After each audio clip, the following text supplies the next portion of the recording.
today we'll be discussing very interesting topic, which is LinkedIn, but LinkedIn in the framework of job stacking. So we're going to be discussing how to use LinkedIn safely, right? Like what strategies you can use to, while approaching LinkedIn. So as you know, when we optimize your resume, after the resume is done and you approve it, the next thing we ask you, some of you guys are still in the resume crafting stage, so this will be news to you, but for the ones that already got their resume, you already know. Once your resume is ready, then we request that you set up your profile. You really clean it up and you have a very nice profile, and on different employment websites, the main one being LinkedIn. And the reason for this is that we want to tackle, there's two avenues of attack. There's two ways of attacking job hunt. Well, there's, I always talk about networking, but let's forget about networking for this call. Not counting networking, there's two avenues of attack for job hunting, which are the cold approach, right? Like sending out cold applications, like you don't know the company, you don't know the recruiter, nothing, right? Like you just send out an application, resume. This is like that what we use with Indeed, that sort of stuff. And then there's the second avenue of attack, which is you being found, right? So one thing is you going out and looking for the jobs, and the other way is you being found, right? And so this is where LinkedIn comes in, because LinkedIn is kind of like your resume. It's more than the resume because it has more, it has more options. You can add more content, right? Like the resume should be as lean as possible. I discussed this as well in our last call, that you don't want a bloated resume. But LinkedIn, you can have a little bit of bloat. LinkedIn allows you to have a little bit more information. Now, this is all well and good when you just have, you're in the single employment paradigm, right? Like, and you are not concerned about getting found by one employer or the other, but you're job stacking, right? Like you're trying to get into multiple jobs, or you're trying to leave a particular industry, try something else. And a lot of the times we really embellish your resume, we embellish your work history. So a lot of the questions that I often get are related to, like, what do I do with, like we have a guide with LinkedIn and stuff, like we explain how to optimize it, but a lot of the questions are in like, how do I do this safely, right? So for people that we're just working, it's just their regular resume and they have no concerns, and they're just like, well, I'm just going to find another job in the area that I'm in, in the field that I'm in. Or that they don't have as many, they don't have that concern, or maybe their LinkedIn, they don't have a LinkedIn and they're just creating a new one. They may not have this question. But a lot of you guys sometimes are concerned that, what if I'm found by my current employer? How do I avoid, how do I stop my contacts from realizing that I'm doing, like I'm posting information that may not be coherent with what was there before? So there are two things to keep in mind regarding this, right? So now I'm going to talk about how we tackle this issue, right, with LinkedIn. What do we do with LinkedIn so that we don't look suspicious with our profile? So first thing that you need to understand is that nobody like you don't have like a private detective assigned to you. You don't have like a bureaucrat assigned to you to check your every case, right? Like to your every move, right? And making sure that what you're posting is correct, and that you solemnly swear that an affidavit or whatever, that what you say here is correct. There's no such thing. LinkedIn is just a social media site. You can basically, it's not a legally binding document. There's no centralized database to corroborate LinkedIn claims or anything of the sort.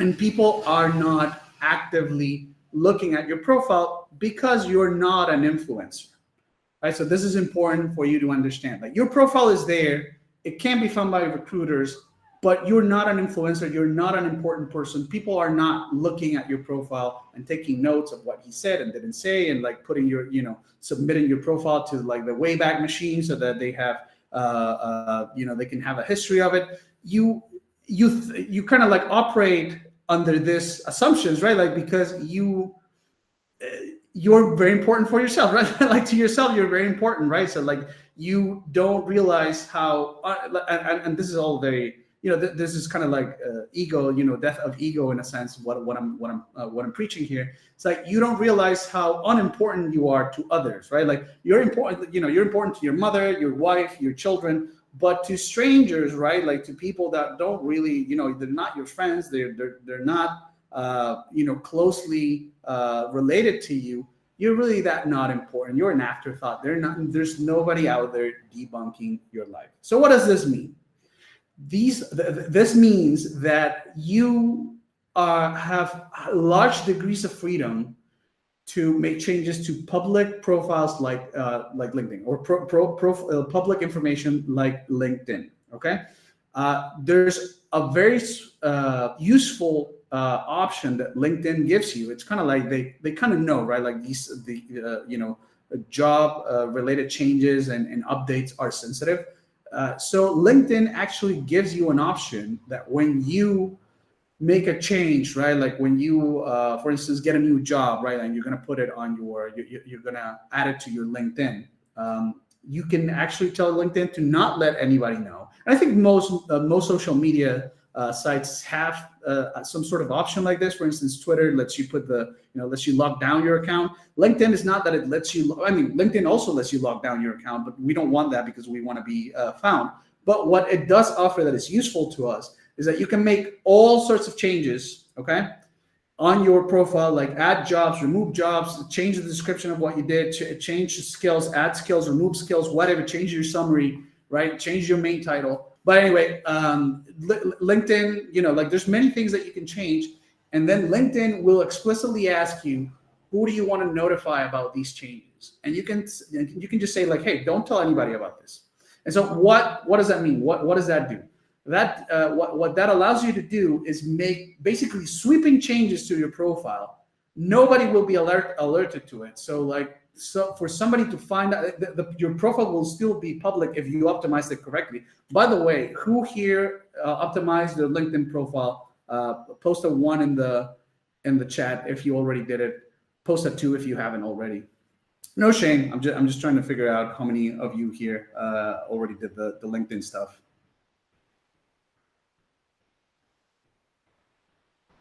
All right, so yeah, Nathan, you just started. I wasn't expecting you to do the LinkedIn, but yeah, of the people that already started, who here did the LinkedIn optimization?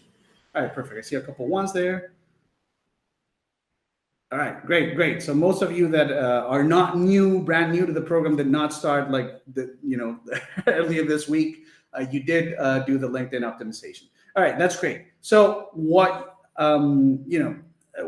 getting back on track. So you can make sweeping changes to your LinkedIn profile, not alert anybody. The information will still be like if you go to your if you give somebody the URL, the new information that you posted, the changes that you made will be available, but it won't alert anybody. So it's not like your entire network is going to get one of those.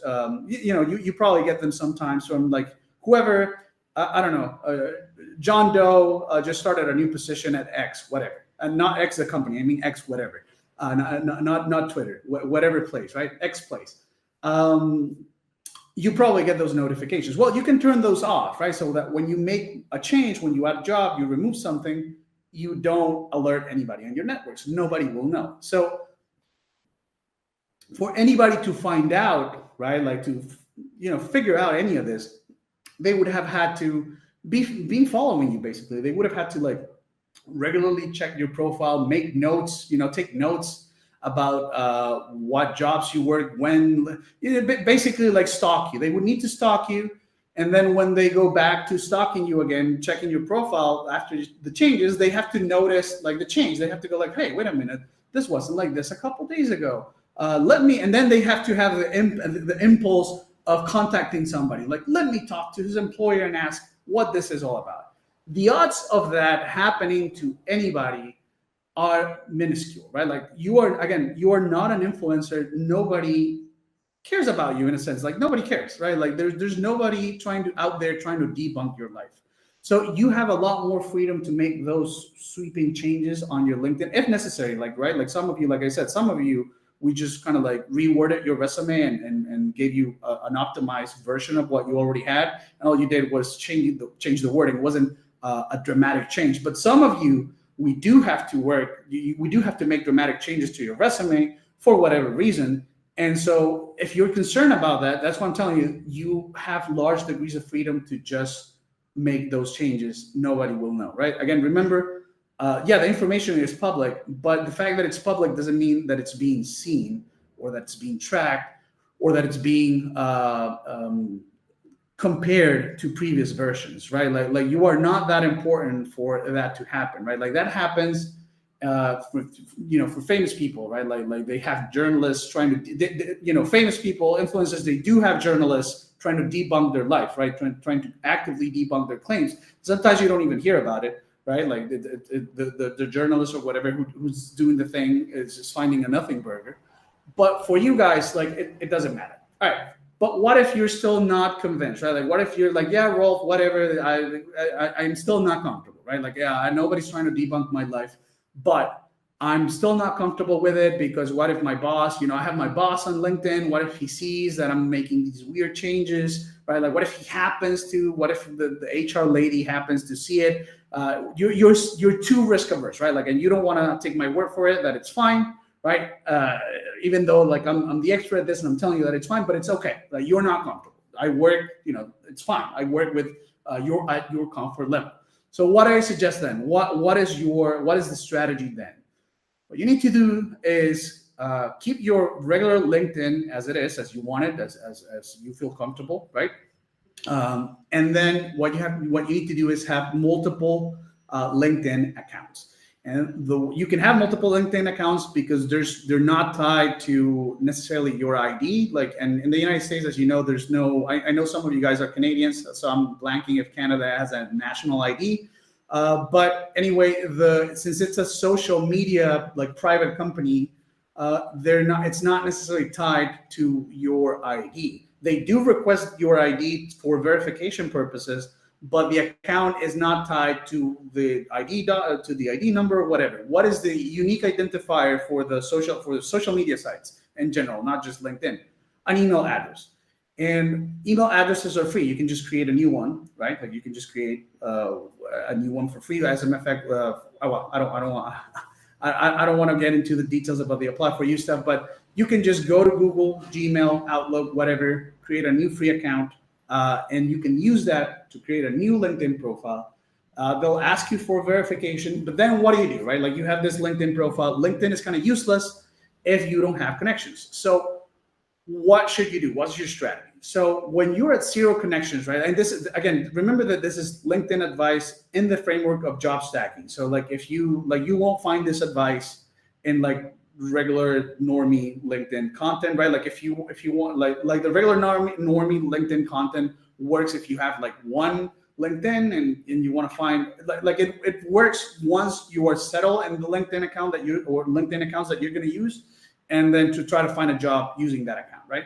But this is kind of like the setup, the framing for you to do job stacking safely, or for you to try out different avenues without risking, or different avenues of attack of trying to find a new job or even switch careers without necessarily hurting, right? Like with minimal amount of risk to your current employer, to your current job, all right?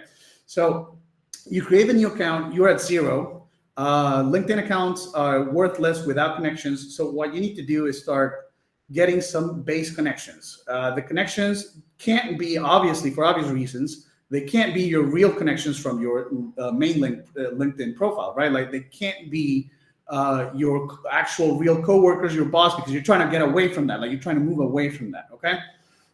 So what you can do is just find people that have the little overlay, the little badge that says open to work, and just start sending connections, right? Even if you don't know them, especially if you don't know them, right? Like this is the first step. Start sending out connection requests. Now, why? The reason is that some LinkedIn, we want you to get on the LinkedIn algorithm in a sense. Like we want you to eventually be found by recruiters on this profile. So if you don't have connections, you don't rank well on the LinkedIn profile. On the LinkedIn algorithm, sorry. So you start sending out network connections to people that have the open to work overlay. Why? The reason is, why them? The reason is because those people are usually desperate, right? And they'll accept any connection because in the hopes that it's going to lead to a job. All right. So you kind of like farm them a bit, like you're kind of farming the open to work people, just to have a base of connections, right? Like once you have like 20 to 40 connections of this sort, then this is the important part. You start moving on to adding recruiters. This will be your new connection. You will try to find recruiters in the companies that you want to apply for, or in the fields that you want to apply for, that you're looking for a job, and start adding them. One thing that you can do to expedite the process is because you can use LinkedIn. In the meantime, you can start using LinkedIn. It doesn't matter about the connections. Like send out a job application. You don't need to worry about the connections then. So, but as you're applying to jobs, right, you can check, right, like who's the recruiter, who's the person in charge of that posting, and start adding them. But if not, like you can just add, you can use the LinkedIn filters to set up job alerts, right, or set up or search for specifically for recruiters, like people that are hiring, right? So this is the other thing. LinkedIn has two badges. One is open to work, and the other is hiring or open to hire, something like that. It's the I don't know if you've seen it. It's the open to work one is green. I hate it. Don't use it. Again, please don't use yourself the open to work overlay. It sucks.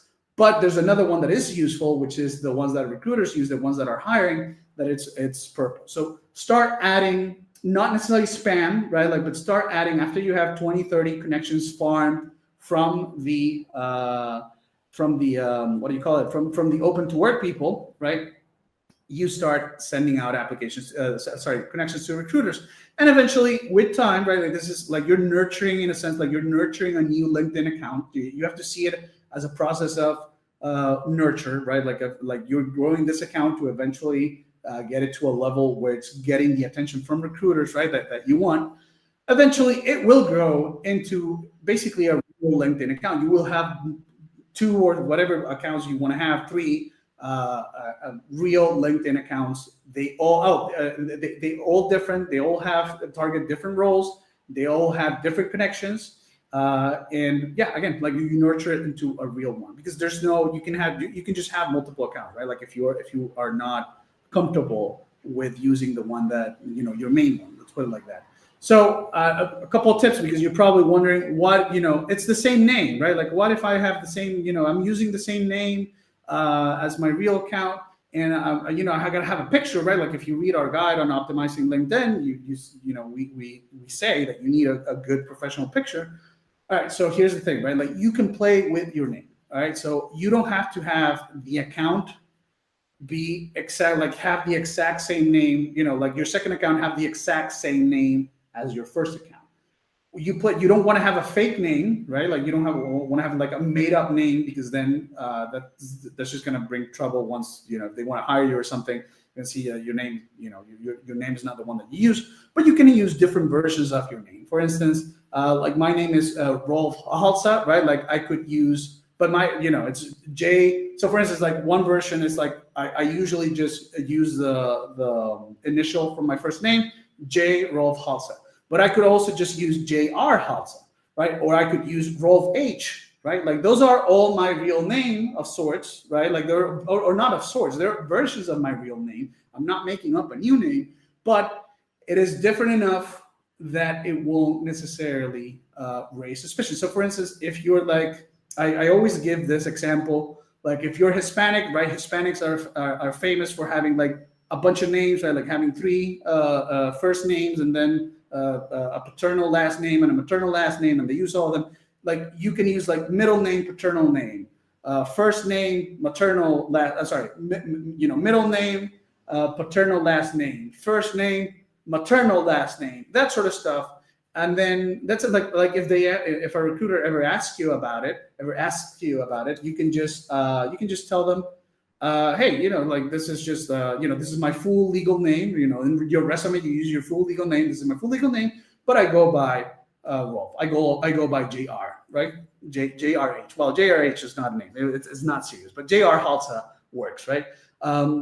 You can just explain that to them. It's not it's not weird, right? Like it's just people do that all the time. They have like, you know, your name is Richard, your legal name is Richard, but you go by Dick, right? Like that's very common. So play with, oh, that's another thing. Like if you're named Richard, you could just use Dick, your last name, right? Like it's very common. You know, your name's Robert, you know, your main profile, you're Robert, whatever. Your second profile, you're Bob, whatever. All right. So that's how you play with this, because what, sorry, like, so I forgot to talk about the profile picture. So you want to have a picture that is you. You don't want to have, again, a fake picture. You don't want to have like an AI generated photo of a person that doesn't exist, but it doesn't have to be literally the same picture. Like you can have, you know, like in your main profile, your original profile, let's call it that. You can have a more close-up picture of your face, and then in the second profile, you can have a more wide shot, right? Like where it's not the focus is not your face and the features of your face, that you can still tell that it's you, right? But you're doing like an interesting activity, like you're skiing, that sort of stuff, right? Like something to mix it up. What's the key? What are we looking for? We're looking for, we're looking to avoid immediate red flags, right? Like because most people are operating at a shallow level. Again, they're not trying to debunk you. You don't have a guy assigned to you, making sure that you are not creating multiple profiles online. That sort of stuff, like that doesn't exist, right? Like if, again, like we're talking about one recruiter sees the main, your original profile, sees the second one. We don't want them at the shallow level to make the connection that this is the same person. And you do that by, you do that by changing, again, name change, right? And you know, picture being different.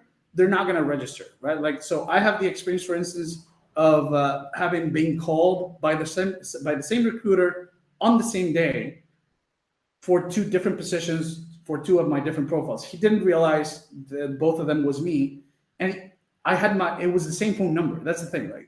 It was the same phone number.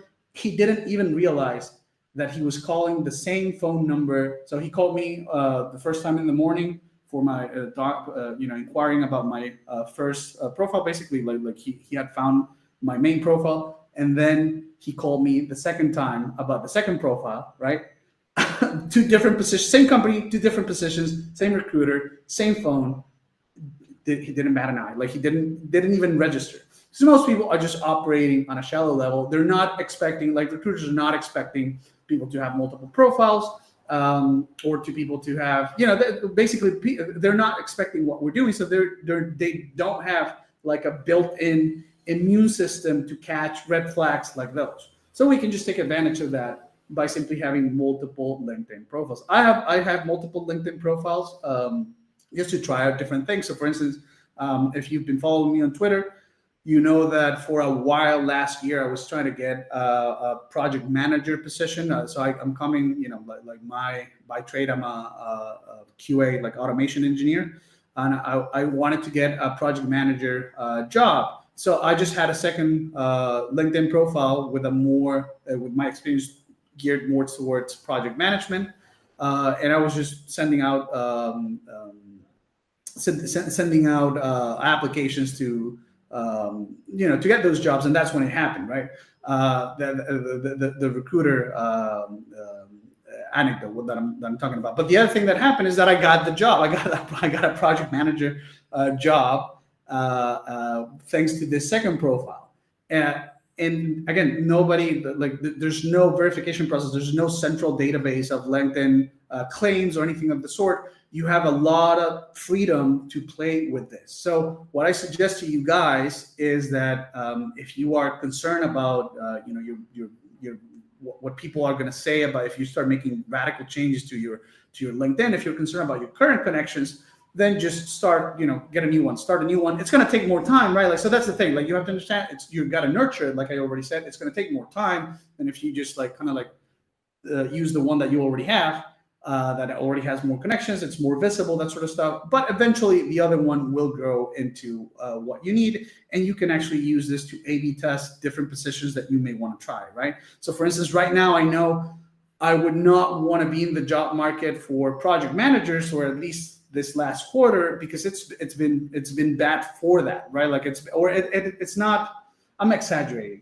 it's better for automation engineering right now. Like it's better for QA automation engineering. Like maybe it'll switch down the line, right? But I can run A/B testing. I can be flexible, right? Or I could even make radical changes to one of the other profiles, to one of my profiles, or both at the same time, right? But one of them to see what sticks, basically what works. But it also makes sense, like I said, to have like an anchor profile, which is like the real you in a sense, still optimized, still you still still the guide that we provide you is still useful for whatever for if you only are going to use one, or if you're going to have one anchor. But you can have like again, like I said, like a core anchor LinkedIn profile, and then multiple ones where you're just running tests. And the way to nurture them is what I already said. You just open it, you do the verification with LinkedIn once, and then you start growing the network. At least at first you're just farming open to work people because they're desperate to get connections, because they think it's gonna lead to more jobs. And then once you have a base of 20, 40 contacts, right, or connections, I think they're called on LinkedIn.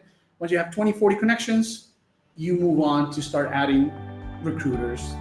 In that way, you are open to work.